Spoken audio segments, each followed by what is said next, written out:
El día 27 de abril de 1914, en un pequeño poblado llamado en aquel tiempo Pasos de Soto, Jalisco, y actualmente Villa Hidalgo, que pertenece al estado de Jalisco, y está situado a 42 kilómetros al sureste de la ciudad de Aguascalientes.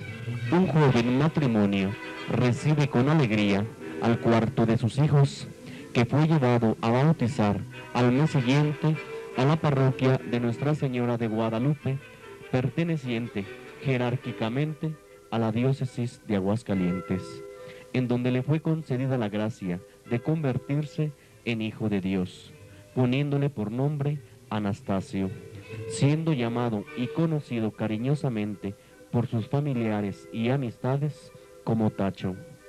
Tanto su padre como su madre fueron labradores muy honorables de origen humilde. Su padre, de nombre Cleofas Medina, fue un hombre muy trabajador que se empleaba de labrador por las mañanas y por las tardes hacía dulces con el apoyo de su señora esposa y los vendía en los comercios de su pueblo. Su señora madre, de nombre María Melquiades García de Medina, era conocida como Doña Mariquita. Ella era una mujer muy piadosa y devota de la Santísima Virgen de Guadalupe, patrona de su parroquia, a la cual asistía diariamente a misa por las mañanas, y por la noche, en compañía de su esposo, rezaba un rosario de 15 misterios. Nuestro Señor les concedió 18 hijos, de los cuales 12 murieron antes de haber cumplido un año de vida, y solamente le sobrevivieron 6. Mariquita era una mujer muy trabajadora y con una fe en Dios inquebrantable. Indudablemente que la pérdida de sus hijos le causó grandes dolores. Sin embargo, apoyada en su fe, superó esas dolorosas etapas. Sus 6 hijos que le sobrevivieron de mayor a menor fueron Julio, Lucio, Melesio, Anastasio, Isaac y Basilisa. A la fecha, le sobreviven su hermano Melesio, quien se encuentra muy delicado de salud y que radica en esta ciudad de Aguascalientes, y su hermana Basilisa, quien tiene su residencia en la ciudad de Delicias, Chihuahua. A los 6 años de edad, Tacho ya se había preparado para su primera comunión, y que lo hizo en forma comunitaria, debido a que su padre se encontraba trabajando y su madre enferma. Él asistió solo a la Eucaristía y se hizo acompañar de un amigo que también hizo su primera comunión. Al término de la Eucaristía, Tacho fue invitado al desayuno que ofrecieron en la casa de su amigo. En aquel entonces, debido a los pocos medios de subsistencia y estudios en Villa Hidalgo para atender las necesidades básicas de una familia, sus padres se vieron en la necesidad de emigrar a la ciudad de Aguascalientes. Una vez ya en Aguascalientes, establecieron su hogar en la calle de la Libertad, en donde se dedicaron a la fabricación y venta de dulces, oficio que dominaban tanto ella como su esposa. Al poco tiempo de estar en Aguascalientes, su segundo hogar fue en la calle Isidoro Brenner, llamada hoy la calle de Santo Tomás, en la colonia del Carmen. Mandaron a estudiar a sus hijos a una escuela que se encontraba en la calle del Estanque, denominada el Colegio Tepuzcali, que al parecer también tenía nexos con el seminario diocesano y que estaba a cargo de la maestra Pachita, debido a que en aquel entonces no existían los 3 años de estudio a nivel secundaria. Mandaron a su hijo Tacho, quien desde pequeño era muy estudioso y piadoso, y él mismo manifestó la inquietud de estudiar para sacerdote, a lo que sus padres no se opusieron y aceptaron con mucho agrado. Para continuar estudiando, fue llevado al seminario menor, que en ese entonces se encontraba en la calle de Guadalupe, a un costado del templo, en lo que ahora le llaman Las Palmas. Después de varios años de estudio en el seminario diocesano, fue enviado por el excelentísimo señor obispo, don José de Jesús López y González, a terminar sus estudios de seminarista a la ciudad de Roma, en donde fue ordenado sacerdote el día 27 de abril de 1938, y ahí mismo estudió en la Universidad Pontificia, obteniendo su licenciatura en Derecho Canónico.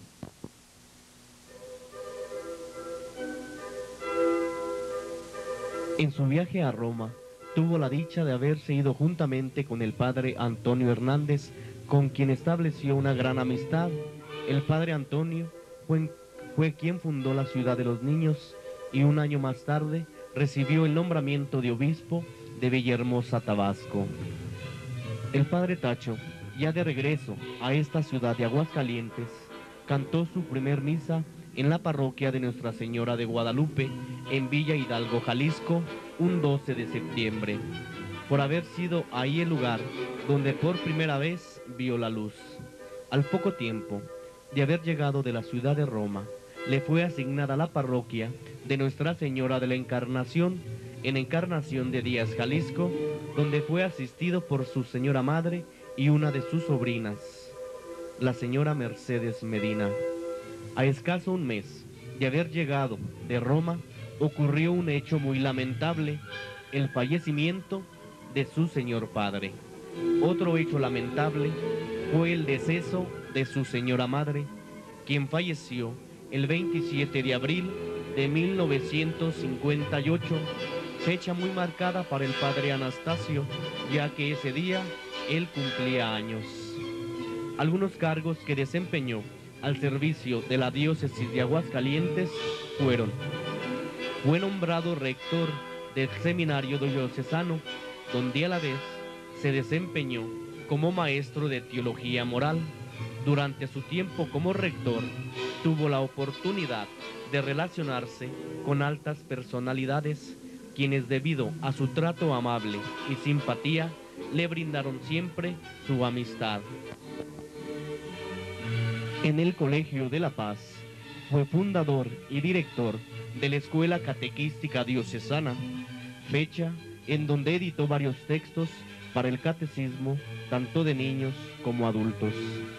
Aquí cabe mencionar que en su capellanía de Nuestra Señora de San Juan, fundó a nivel diocesano la Escuela Catequística, logrando, gracias a su esfuerzo y trabajo, formar un grupo con un promedio de 100 catequistas y 5 centros de catecismo.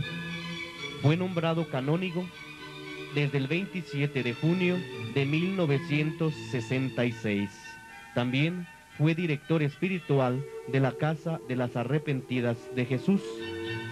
Fue enviado como capellán a la colonia San Pablo en 1961, en donde antes de fincar el templo a Nuestra Señora de San Juan, celebraba en una capilla que tenía en la calle Ponciano Arriaga. Ya estando ahí, Tacho se dio a la tarea de iniciar la construcción de los templos de Santa María Estrella en la colonia Estrella, el de San Pedro y San Pablo en Infonavit Las Viñas, el de los Santos Ángeles Custodios en la colonia Constitución y el del Tepeyac en la Presa de los Gringos. Es importante destacar que gracias a su dedicación y trabajo por el bien de su comunidad, se ganó el aprecio y la simpatía de todos los fieles, ya que siempre contó con el apoyo tanto económico como laboral.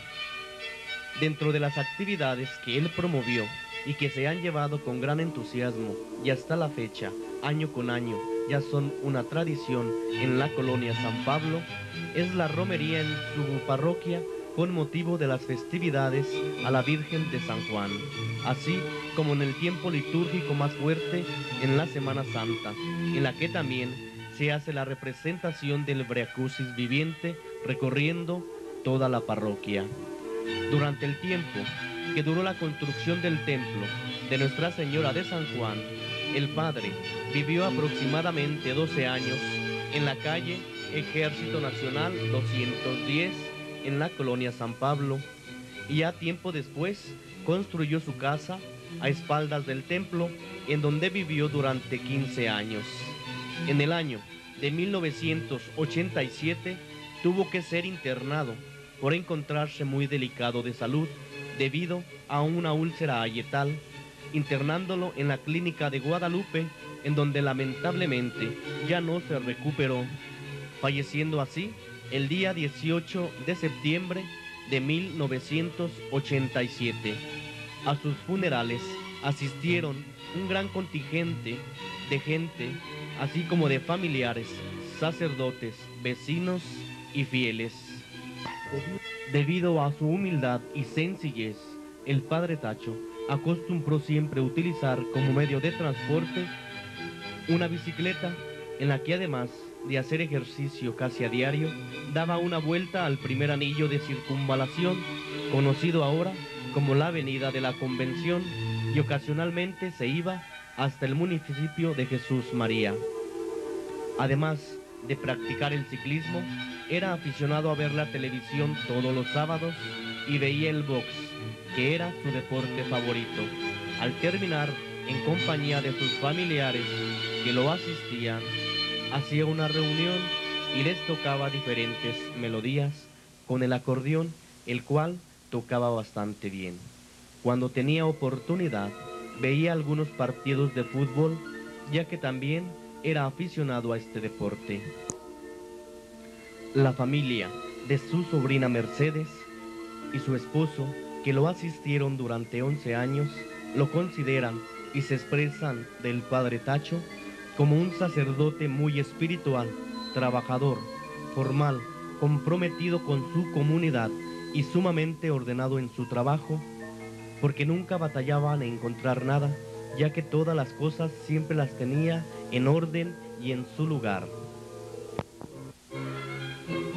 La colonia San Pablo pertenecía en 1961 a la parroquia del Sagrario, siendo el párroco el señor Francisco García, quien siempre tuvo la preocupación por la gente de la colonia y sobre todo por estar alejada de la cabecera de la parroquia, por lo cual se tenía planeado erigir un templo en dicha colonia para que hubiera la oportunidad de que un sacerdote tratara con más frecuencia a esta gente.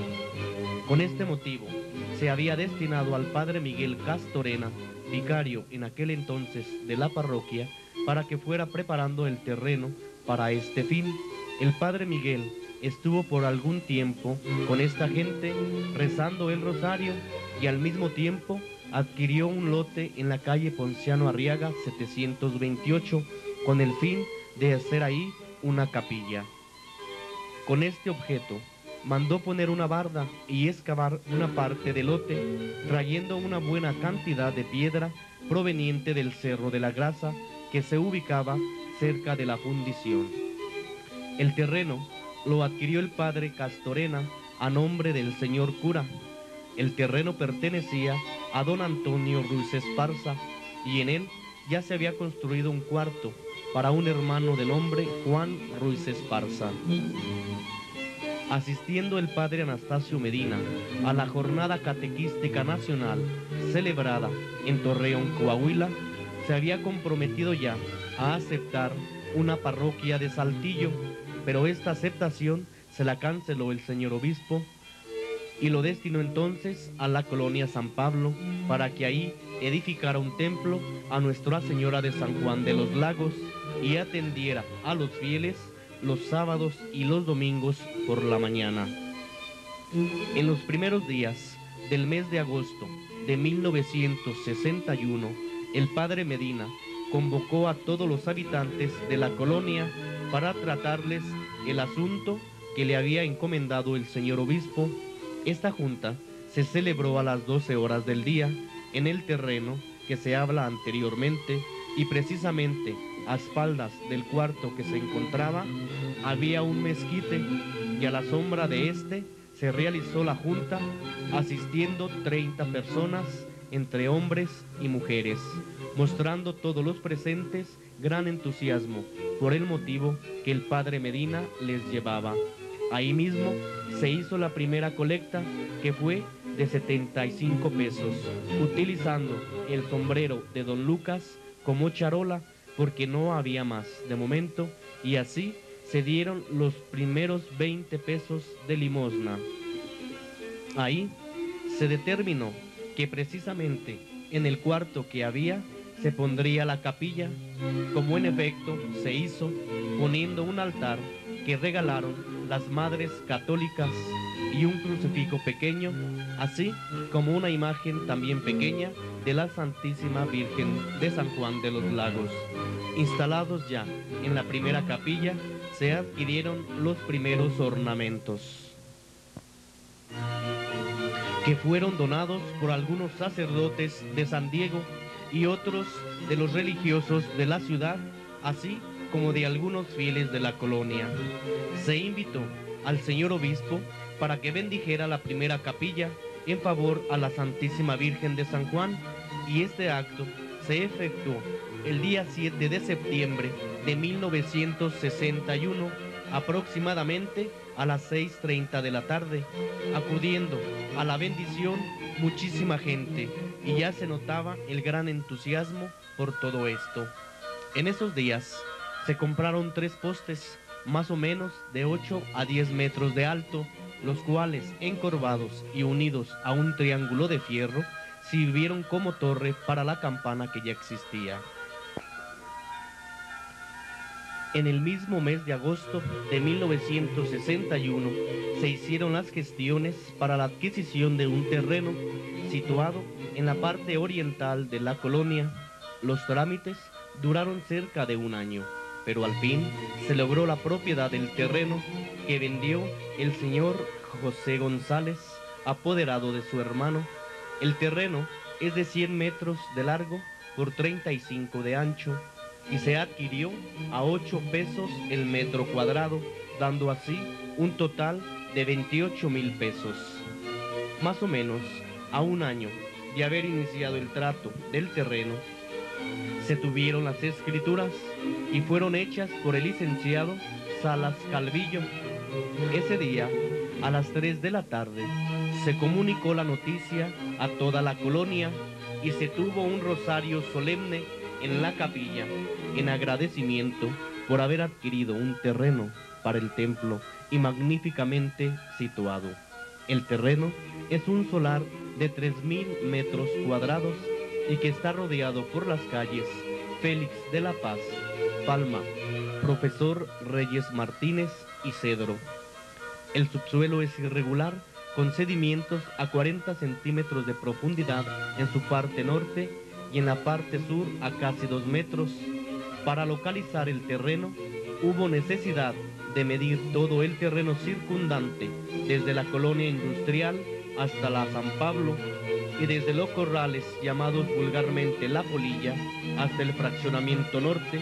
Esto se hizo técnicamente con la intervención del Departamento de Planación del municipio.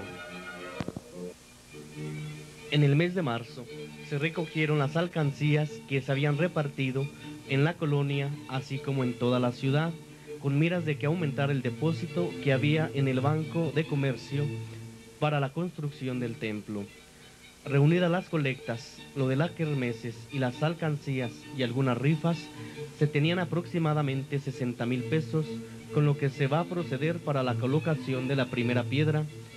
Posteriormente, se construirán 2 salones que serán destinados para la capilla provisional, ya que en la actual, que está en la Ponciano Arriaga, toda la gente está a la intemperie, y aunque no se ha suspendido ningún acto religioso, a pesar de la lluvia, es de mucha incomodidad para los fieles y es urgente remediarlo cuanto antes.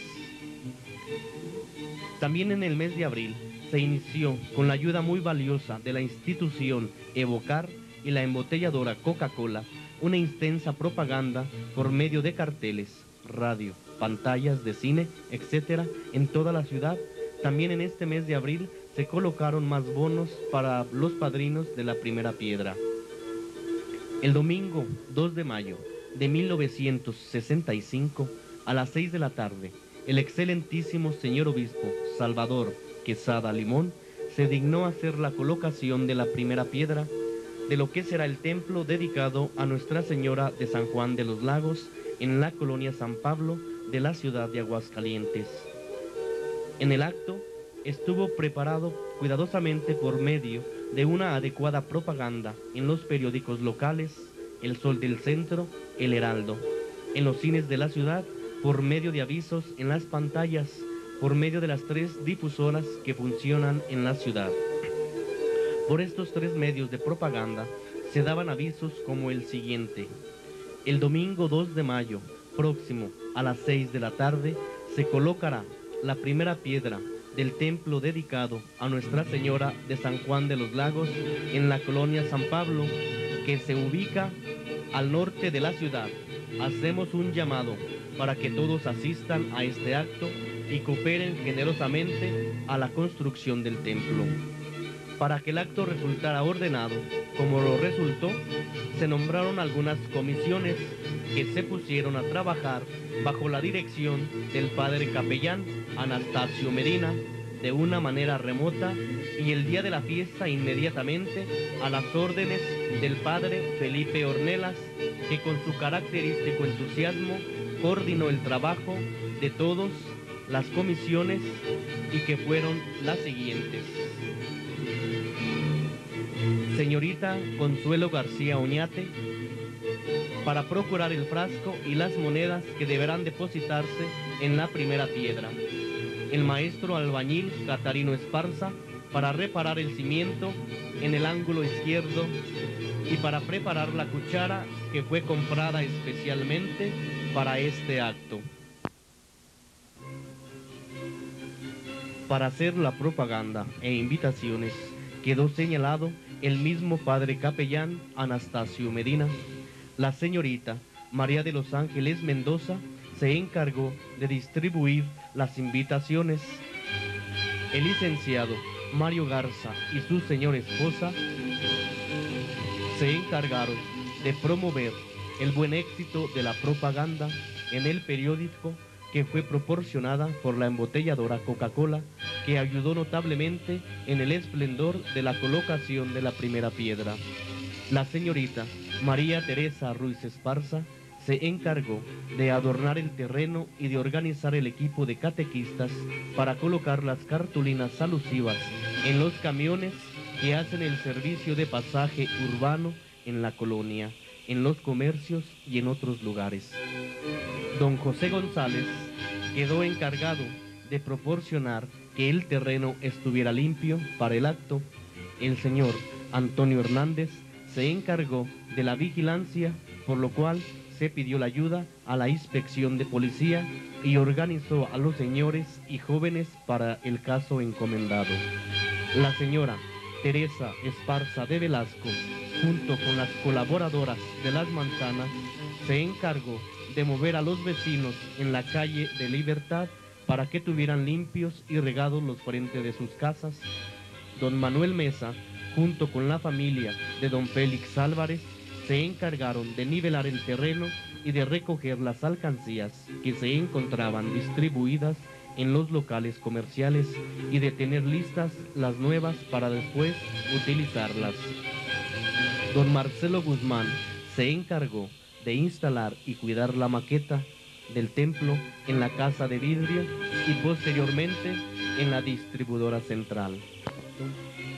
Don Félix Álvarez además tuvo la comisión de tener lista la Santa Cruz, que debería instalarse en el lugar del altar mayor, así como también de llevarla en procesión, que resultó muy emotiva y con la asistencia de muchísimos fieles.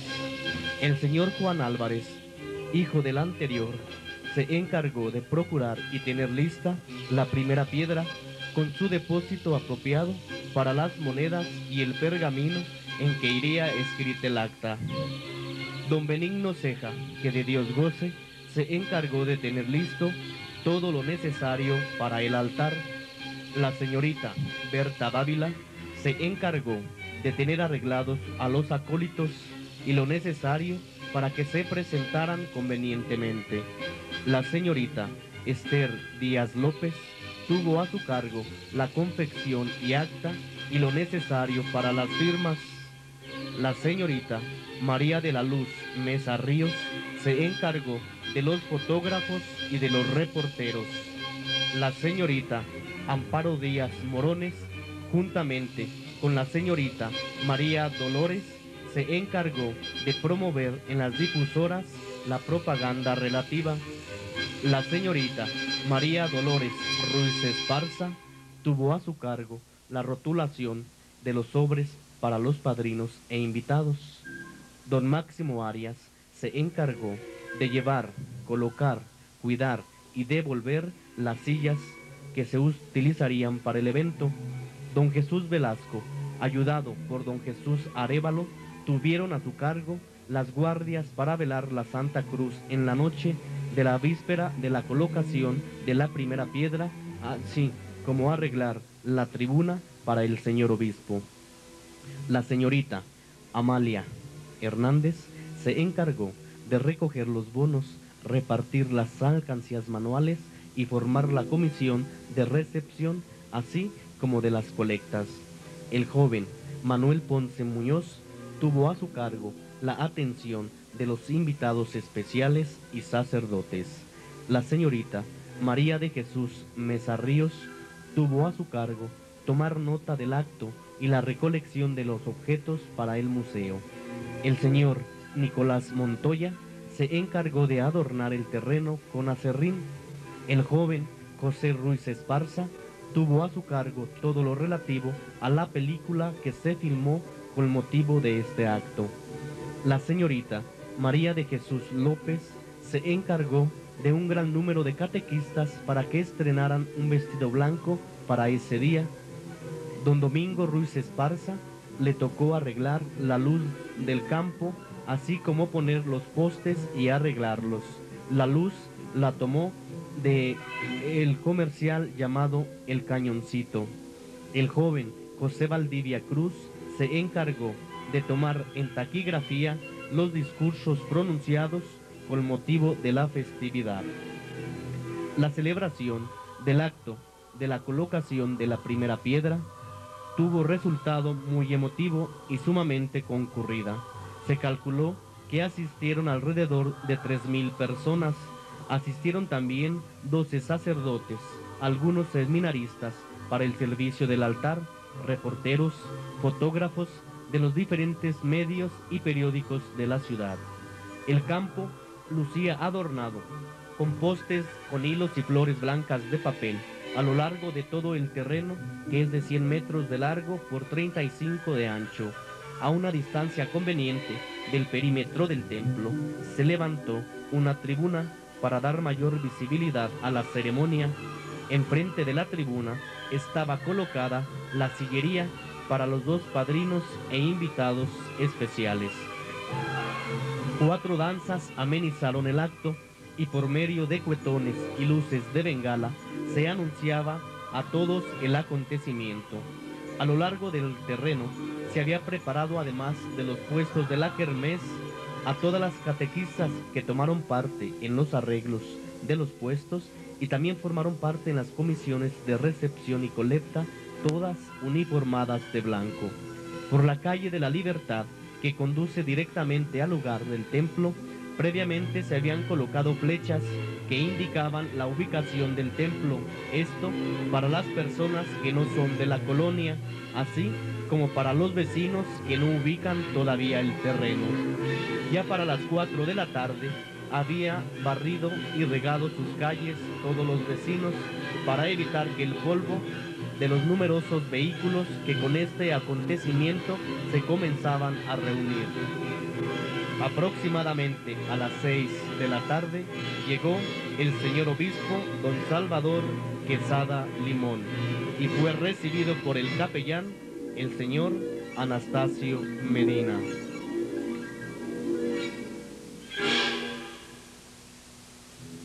Los señores curas del Sagrario y del Sagrado Corazón, así como el maestro de ceremonias y los seminaristas que fungían como acólitos, después de los saludos ordinarios, se procedió a la ceremonia de la colocación de la primera piedra. acto que, como ya se dijo, había sido preparado con mucho cuidado y entusiasmo.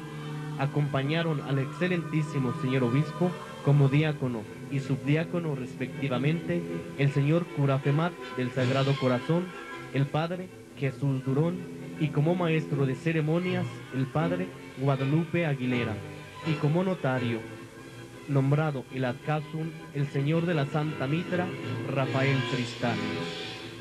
Todo el acto litúrgico se desarrolló ordenadamente, habiéndose colocado en la piedra el pergamino del acta, 10 monedas de 50 centavos.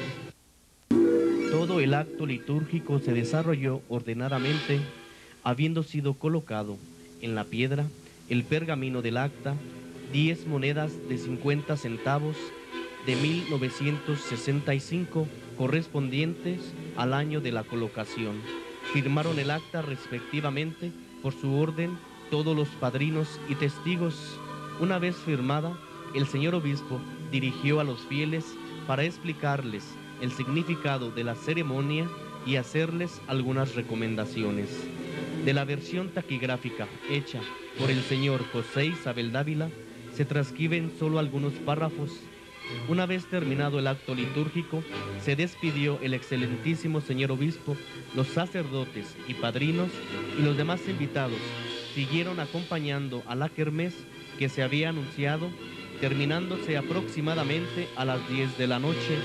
Quedaron de guardia solo algunas personas por no haberse podido levantar todos los objetos que se habían colocado a lo largo y ancho del terreno, por ser ya muy noche, recogiéndose estos hasta el día siguiente. El domingo 12 de febrero del 67 se bendijo una nueva campana de 170 kilos que tuvo un costo de 3.500 pesos.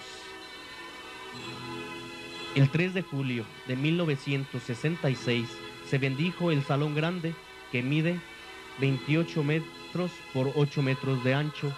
Dicho evento lo presidió el señor obispo ese día por la tarde. El día anterior ya se había trasladado solemnemente la imagen de la Santísima Virgen de San Juan desde la capilla antigua de la calle Ponciano Arriaga. La trasladación se hizo con una solemnidad y una procesión que recorrió las calles Ponciano Arriaga, siguiendo por Ejército Nacional y Río Papaloapan hasta la nueva capilla. Todo esto, actos solemnes, también lo fue este, como la bendición, y al día siguiente se vieron concurridos por innumerables fieles. El día 12 de febrero del 67 se bendijeron 3 campanas y 2 de esquila con la participación de muchos padrinos. El presbítero Felipe Ornelas dirigió la ceremonia y el padre Tacho hizo la bendición. El sagrario se bendijo y se inauguró en el mes de octubre del mismo año del 67, donde asistió a esta ceremonia el señor obispo, y quedó establecida la institución de la vela perpetua, tanto de mujeres como de hombres. Algunos datos fueron sacados del diario de la construcción del templo de Nuestra Señora de San Juan, varios más de ellos proporcionados por los feligreses de esta colonia, que los proporcionaron al joven Uriel con gran entusiasmo para el homenaje que se realizará el próximo 8 de junio del 2003, donde se develará el busto del padre Tacho. Gracias por su cooperación.